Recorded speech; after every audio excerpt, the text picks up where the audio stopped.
கர்த்தராகிய இயேசு கிறிஸ்துவின் நாமத்தினாலே நான் உங்களை வாழ்த்துகிறேன்.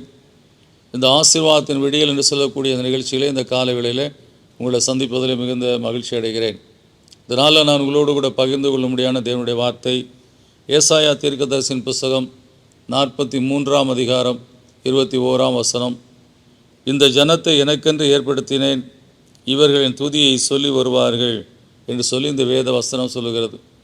எனக்கு அன்பானவர்களே, தேவன் நம்மை அவருக்கென்று பிரித்தெடுத்திருக்கிறார், அவருக்கென்று நம்மை தெரிந்தெடுத்திருக்கிறார், அவருக்காக நம்மை அழைத்திருக்கிறார். அவர் நமக்கு பேர் சொல்லி நம்மை அழைத்து அவர் சொந்த ஜனமாக, சொந்த பிள்ளைகளாக நம்மை ஏற்றுக்கொண்டு இருக்கிறார். எனவே இந்த தேவனாகிய கர்த்தர் வானத்தையும் பூமியையும் உண்டாக்கின தேவன். அவர் நம்மை தமக்கென்று ஏற்படுத்தி கொண்ட அந்த வார்த்தை நிமித்தமாய், அந்த காரியத்தின் நிமித்தமாய் நம்முடைய வாழ்க்கையில் எப்பொழுதும் மகிமையான ஆசீர்வாதங்களை கொடுக்க உண்மையுள்ளவராக இருக்கிறார். குறைவில்லாத ஆசீர்வாதங்களை கொடுக்க உண்மையுள்ளவராக இருக்கிறார். நாம் அவருடைய துதியை சொல்லும்படியான ஆசீர்வாதங்களை கொடுக்க உண்மையுள்ளவராக இருக்கிறார். எனவே நம்முடைய தேவன் நம்மை அழைத்திருக்கிற அழைப்பு என்பது ஒரு ஆசீர்வாதமான ஒரு அழைப்பு. எனவே இந்த தேவன் தனக்கென்று நம்மை ஏற்படுத்தி இருக்கிறார். எனவே அந்த தனக்கென்று என்று சொல்லி ஏற்படுத்தியதனாலே நாம் குறைவுள்ளவர்களாய் நாம் வாழக்கூடிய வாழ்க்கையை அவர் அனுமதிப்பது கிடையாது. நாம் அவரை துதிக்கும்படியாக இந்த நாளில் கர்த்தரனை இப்படியாய் நடத்தினார், நான் எப்படி இந்த தேவைகள் சந்திக்கப்பட போகிறதுன்னு சொல்லி யோசித்து கொண்டிருந்தேன்.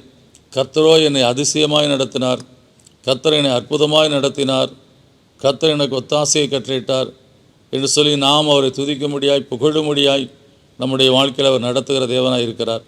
எனவே இந்த கால வேளையிலே தேவ சமூகத்தில் நாம் அவருடைய ஜனங்களாய் அவரை நோக்கி பார்த்து ஜெபித்து இந்த நாளை ஆரம்பிக்கும் போது, இந்த நாளில் நாம் போகிற காரியங்களிலே, நாம் எதிர்பார்த்திருக்கிற காரியங்களிலே கர்த்தர் நம்மை அதிசயமாய் நடத்தி அற்புதமான காரியங்களை செய்து நாம் அவரை துதித்து சோத்தரிக்கும்படியாக, நாம் அவரை புகழ்ந்து அவருக்கு மகிமை செலுத்தும்படியாக கர்த்தர் நம்மை நடத்த உண்மையுள்ள தேவனாய் இருக்கிறார்.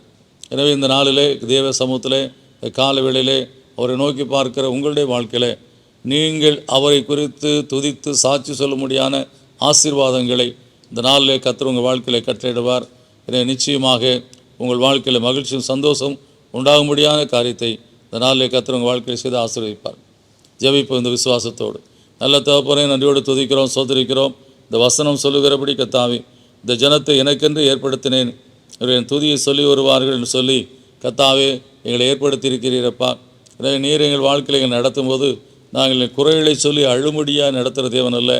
நீ நடத்தி வந்த அதிசயமான காரியங்களை, நீ செய்த அற்புதங்களை சொல்லி புகழும்படியாக எங்களை நடத்துகிற, உண்மை புகழும்படியாய் நடத்துகிற தேவனாக இருப்பக்கா சோத்திரமப்பா.